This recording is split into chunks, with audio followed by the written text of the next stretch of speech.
In this video, I'm going to show you how you can rearrange sections of your YouTube homepage.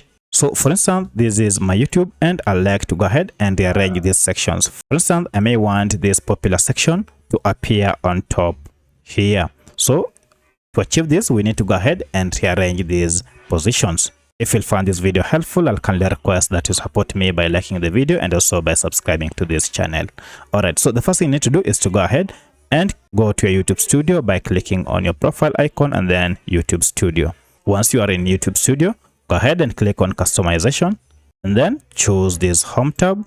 And now you can see the various layout and homepage positions that are available on your channel.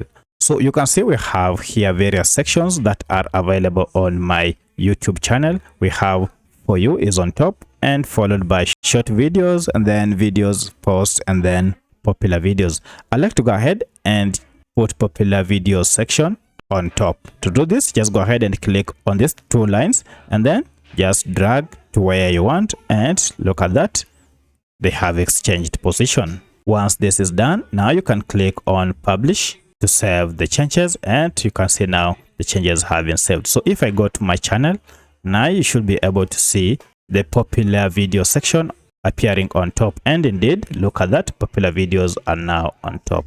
So that's how you can change or rearrange sections on your YouTube channel. If you have any other question, kindly let me know in the comment section. Otherwise, thanks for watching and let's meet in the next video.